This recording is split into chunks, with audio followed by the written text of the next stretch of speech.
Η σημερινή μας ιστορία έχει για πρωταγωνίστρια μάλλον ένα βαμπύρ. Δεν ξέρουμε στην πραγματικότητα. Αυτό που ξέρουμε είναι ότι πρωταγωνιστεί η ψυχή μιας νεαρής κοπέλας που έχασε πρόωρα τη ζωή της και γύρισε πίσω στον κόσμο των ζωντανών, προκαλώντας τον πανικό. Και στο δεύτερο επεισόδιο της σειράς, στοιχειωμένη αρχαιότητα, θα δούμε το πώς φαντάζονταν οι άνθρωποι κατά την αρχαιότητα την ανατριχιαστική επαφή των δύο κόσμων, των ζωντανών και των νεκρών, σε μια προσπάθεια να βγάλουμε περισσότερα συμπεράσματα για τις συγκεκριμένες πεποιθήσεις κατά το παρελθόν. Πάμε να δούμε λοιπόν και σήμερα τι έχει να μας αποκαλύψει η στοιχειωμένη αρχαιότητα, παίρνοντας όπως πάντα τα πράγματα από την αρχή.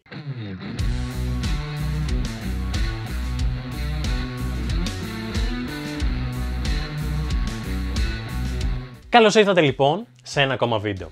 Είμαι ο Κωνσταντίνος ή αλλιώς The Mythologist, είμαι αρχαιολόγος και αν είστε καινούργιοι εδώ, πρέπει να γνωρίζετε ότι στο κανάλι αυτό ανεβάζω αγαπημένους μου μύθους, αλλά και ιστορίες που πιστεύω ότι αξίζει να μοιραστώ μαζί σας, σε μια προσπάθεια να δημιουργηθεί κατά κάποιο τρόπο ένα τμήμα μυθολογίας σε αυτήν την βιβλιοθήκη των εκπαιδευτικών βίντεο στο ελληνικό YouTube. Αν είναι κάτι το οποίο σας ενδιαφέρει και αν θέλετε να μάθετε περισσότερα πράγματα για μυθολογία και αρχαιολογία και γενικότερα για την αρχαιότητα, κάντε τώρα εγγραφή στο κανάλι, εγγραφή, πατώντας το κόκκινο κουτάκι που θα βρείτε κάτω από το βίντεο, αλλά και το καμπανάκι για τις ειδοποιήσεις, ώστε να μην χάσετε κανένα από τα επόμενα. Πηγαίνετε και στην περιγραφή, γιατί θα βρείτε τις πηγές που χρησιμοποιώ για το κάθε μου βίντεο, αλλά και τους συνδέσμους που θα σας πάνε στα social media και ειδικά στο Instagram, στο οποίο μιλάμε για τους μύθους και τις ιστορίες που ανεβαίνουν εδώ στο κανάλι ή και για άλλα θέματα αρχαιολογικού και μυθολογικού περιεχομένου που είτε βρίσκω εγώ στο Instagram είτε μου στέλνετε εσείς ή καμιά φορά μιλάμε για ό,τι να είναι, απλά για να περνάει η ώρα. Αν είναι κάτι που σας ενδιαφέρει, βρείτε το σύνδεσμο και ελάτε στην παρέα μας. Δεύτερο επεισόδιο λοιπόν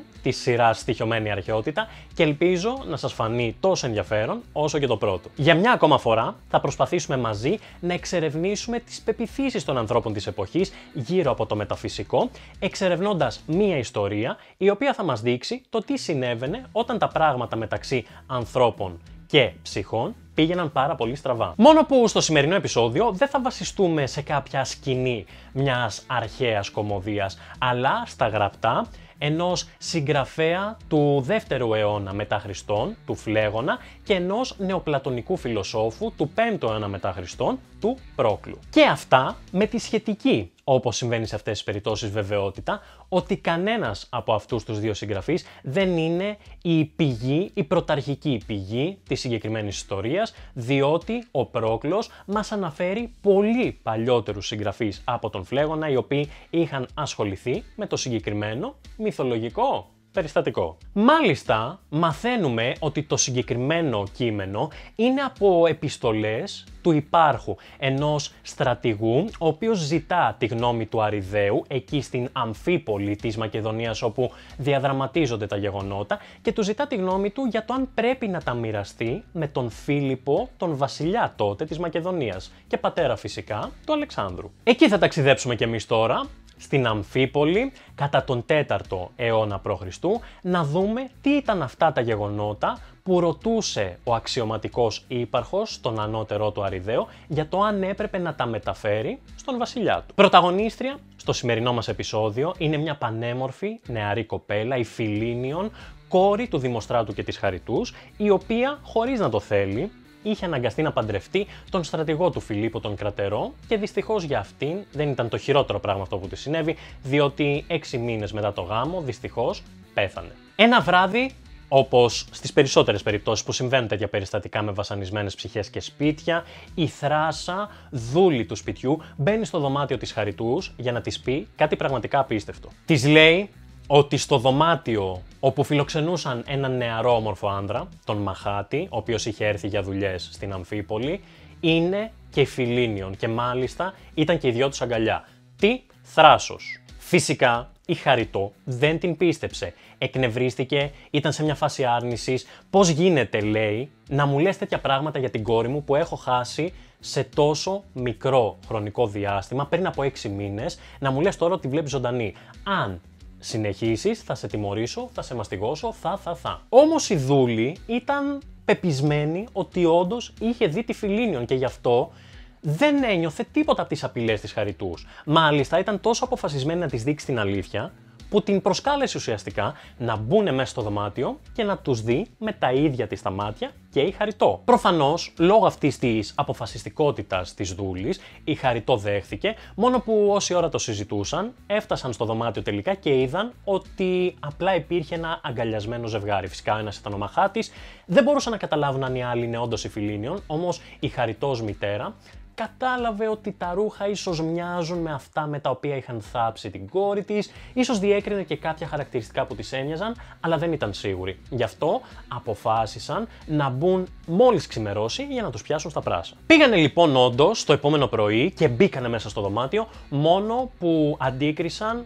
μόνο του τον Μαχάτη, πουθενά η κοπέλα. Η μητέρα, η Χαριτό, πίεζε τον Μαχάτη να του πει ποια ήταν αυτή η κοπέλα που ήταν μαζί του εκείνο το βράδυ. Ο Μαχάτης δεν ήξερε να της πει, της είπε μόνο ότι είχε ακούσει το όνομά της, ότι έμοιαζε κάτι με Φιλίνιον και ότι ερχόταν τα βράδια κρυφά από τους γονείς της για να βρεθούν οι δυο τους, κάπως παράνομα. Φυσικά η Χαριτό έπαθε σοκ ήδη από το άκουσμα του ονόματος και αυτό το σοκ έγινε ακόμα μεγαλύτερο όταν ο Μαχάτης της έδειξε το δαχτυλίδι που του είχε χαρίσει αυτή η μυστηριώδης κοπέλα, το οποίο δαχτυλίδι φυσικά ήταν αυτό με το οποίο είχαν θάψει την κόρη τους, τη Φιλίνιον. Η Χαριτό τα έπαθε όλα, άρχισε να ουρλιάζει, να φωνάζει, το έλεγε με μανία ότι η Φιλίνιον ήταν η κόρη της που είχε πεθάνει πριν από λίγο καιρό και την είχαν θάψει, οπότε κάποιος την κοροϊδεύει. Η Χαριτό έσκησε τα ρούχα της σε μια τυπική κίνηση, σε ένα μοτίβο που έχουμε κατά τη διάρκεια οργής θυμού ή θρήνου στην αρχαία Ελλάδα και ο Μαχάτης που την κοίταζε της υποσχέθηκε ότι το βράδυ θα την φώναζε να δει ποια ήταν αυτή η κοπέλα, διότι όπως και όλα τα προηγούμενα βράδια, μάλλον θα ερχόταν και απόψε. Το ίδιο βράδυ η Φιλίνιον ήρθε όντως και έκατσε όπως πάντα ατάραχη στο κρεβάτι του Μαχάτη. Ο Μαχάτης έκανε σαν να μην συμβαίνει τίποτα και ουσιαστικά προσπαθούσε και αυτός ο κακομοίρης να καταλάβει αν η κοπέλα που έχει μπροστά του είναι νεκρή ή κάτι τέτοιο. Ταυτόχρονα όμως έκανε και σινιάλο σε κάποιον υπηρέτη για να πάει να ειδοποιήσει τη Χαριτό και το Δημόστρατο. Μόλις ο Δημόστρατος και η Χαριτό μπήκαν στο δωμάτιο, φυσικά κατάλαβαν με τη μία ότι η κοπέλα που έχουν απέναντί τους είναι η νεκρή τους κόρη η Φιλίνιον. Τους έπιασε σοκ, άρχισαν να ουρλιάζουν, αλλά πολύ γρήγορα το ξεπέρασαν και έτρεξαν να πηδήξουν πάνω της, να την αγκαλιάσουν από χαρά επειδή την είχαν και πάλι μαζί τους. Η Φιλίνιον όμως δυστυχώς τους κοίταξε με απάθεια και τους είπε ότι της είχαν στήσει ένα ολόκληρο κόλπο, μία παγίδα, ενώ αυτή δεν είχε κάνει κακό σε κανέναν. Γι' αυτό τώρα ήταν η ώρα οι γονείς της, όπως τους είπε η ίδια, να θρηνήσουν για ακόμα μία φορά, διότι θα επέστρεφε στον κόσμο των νεκρών και όντως εκείνη τη στιγμή σοριάστηκε στο κρεβάτι, κατά κάποιο τρόπο πεθαίνοντας για μία δεύτερη και μάλλον οριστική φορά. Την επόμενη μέρα, όπως καταλαβαίνετε, αποφάσισαν εκεί οι κάτοικοι της Αμφίπολης που έμαθαν τα νέα να πάνε προς τον τάφο της κοπέλας για να δούνε τι συμβαίνει, πού ήταν το σώμα της, τι έγινε με το δαχτυλίδι, τα ρούχα, δεν μπορεί, θα υπήρχε κάποια λογική εξήγηση. Υποψιάζονταν ότι κάποιος είχε κλέψει το δαχτυλίδι και τα ρούχα και τα είχε φορέσει σε μια κοπέλα που κάπως έμοιαζε με τη Φιλίνιον, δεν ήξεραν κι αυτοί τι να πιστέψουν, κι όμως μπήκαν μέσα στον τάφο, βρήκαν εκεί το δαχτυλίδι, το οποίο το είχαν βρει προηγουμένως στο δωμάτιο και το πτώμα της κοπέλας δεν ήταν πουθενά. Ήταν όντως η Φιλίνιον, το φάντασμά της, το πτώμα της, ένα βαμπύρ, ένα ζόμπι, δεν ξέρω, θα σας πω σε λίγο τι πιστεύω, πάνω στο κρεβάτι του Μαχάτη. Η συνέλευση της πόλης αποφάσισε αμέσως να πάρει το σώμα, το πτώμα, το άψυχο σώμα της κοπέλας και να το κάψει έξω από τα τείχη της πόλης και να ξεκινήσει τις εξαγνιστικές θυσίες, πρακτικές και τελετές, προκειμένου οι θεοί να προστατεύουν πλέον την πόλη από τέτοια συμβάντα. Αυτά τα σκοτεινά γεγονότα ποτέ δεν μένουν μόνο σε αυτή την εξέλιξη και έτσι δυστυχώς ο Μαχάτης που είχε γίνει μάρτυρας ενός τέτοιου σκοτεινού γεγονότος μετά από λίγο καιρό αυτοκτόνησε, βάζοντας έτσι έναν τραγικό επίλογο στη συγκεκριμένη ιστορία της στοιχειωμένης αρχαιότητας. Τι ήταν όμως ρε παιδιά αυτή η Φιλίνιον που επισκεπτόταν τον Μαχάτη τα βράδια? Ήταν ένα τίποτα, μια οπτασία σαν την Ανά από τις επικίνδυνες μαγειρικές? Ήταν ένα φάντασμα, ένα ζόμπι? Κάποιοι από τους συγγραφείς και από τους αρχαίους ήδη συγγραφείς θεωρούν ότι ήταν κατά κάποιο τρόπο ένα βαμπύρ. επιτρέψτε μου να σας εξηγήσω. Αν έχετε δει το αντίστοιχο βίντεο που είχαμε κάνει για τα βαμπύρ στην αρχαία ελληνική μυθολογία, θα θυμάστε την ιστορία της Λάμιας, η οποία ήταν μια νεαρή κοπέλα, η οποία επισκεπτόταν τα βράδια νεαρούς στο κρεβάτι τους, προκειμένου να τους ροφήξει το αίμα. Φαίνεται πως η Φιλίνιον είχε επιστρέψει στο σπίτι της όταν φιλοξενούνταν εκεί ο μαχάτης, προκειμένου να τον απομονώσει και στο τέλος να του πιει το αίμα για να επιβιώσει, διότι έτσι σύμφωνα με τους αρχαίους Έλληνες επιβίωναν οι ψυχές των νεκρών, όπως θα δούμε και σε μελλοντικό επεισόδιο αυτής εδώ της σειράς, πίνοντας φρέσκο αίμα και συγκεκριμένα οι ψυχές των κοριτσιών αίμα νεαρών ανδρών. Φυσικά δεν ήταν η ίδια η Φιλίνιον, ήταν, σύμφωνα με τους αρχαίους συγγραφείς και τη θεωρία που τη συνδέει με αυτά τα βαμπύρ και τη Λάμια, ήταν κατά κάποιο τρόπο μια παραμορφωμένη εικόνα, η σκοτεινή μεριά της ψυχής της. Δεν είμαι και ειδικός σε αυτά όπως καταλαβαίνετε, όμως σε καμία περίπτωση δεν ήταν η ίδια η κοπέλα. Είχε τη μορφή της, ήταν κατά κάποιο τρόπο η βασανισμένη της ψυχή, στο σπίτι που κιόλας πέθανε, οπότε καταλαβαίνετε ότι το πράγμα έχει μια πιο σκοτεινή πλευρά.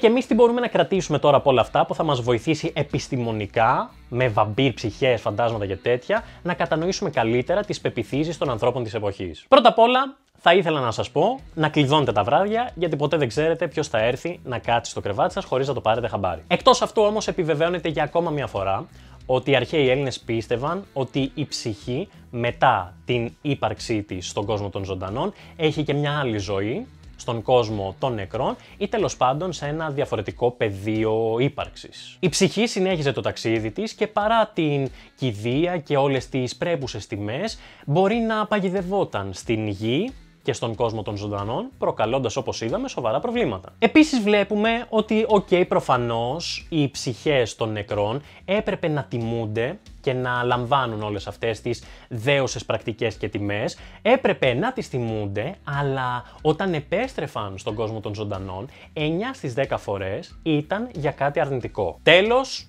αν έχετε δει Supernatural, το ξέρετε ήδη, αλλά βλέπουμε ότι το κάψιμο του σώματος, προκειμένου να γλιτώσουν από μία ανεπιθύμητη μεταφυσική ύπαρξη, ήταν μία συνηθισμένη πρακτική ήδη από την αρχαιότητα. Η Φιλίνιον έπρεπε να καεί έξω από τα τείχη της πόλης, ώστε είτε η ψυχή της να πάει εκεί που ανήκει και να ελευθερωθεί, είτε εν πάση περιπτώσει να γλιτώσουν από το συγκεκριμένο βαμπυροπρόβλημα. Και αυτό λοιπόν ήταν το δεύτερο επεισόδιο της σειράς, στοιχειωμένη αρχαιότητα. Ελπίζω όντως να σας άρεσε όσο το πρώτο ή και ακόμα περισσότερο. Έχουμε να πούμε ακόμα πολλά για αυτήν την σκοτεινή πτυχή της αρχαιότητας και περιμένω τα σχόλιά σας για το τι ήταν η Φιλίνιον και τι συνέβη σε αυτήν την πολύ περίεργη περίπτωση όπου έχουμε και ιστορικά πρόσωπα να εμπλέκονται, όμως εγώ δεν ξέρω τι να σας πω, απλά σας μεταφέρω αυτά τα οποία λένε οι αρχαίοι συγγραφείς σε συνδυασμό με τα όσα γνωρίζουμε και μπορούμε να καταλάβουμε για τις πεποιθήσεις των ανθρώπων της εποχής γύρω από το μεταφυσικό. Περιμένω λοιπόν τα σχόλιά σας κάτω από το βίντεο και μέχρι το επόμενο μας ταξίδι στην αρχαία ελληνική ή και παγκόσμια μυθολογία και αρχαιολογία, εύχομαι όπως πάντα σε όλους και σε όλες να είστε καλά.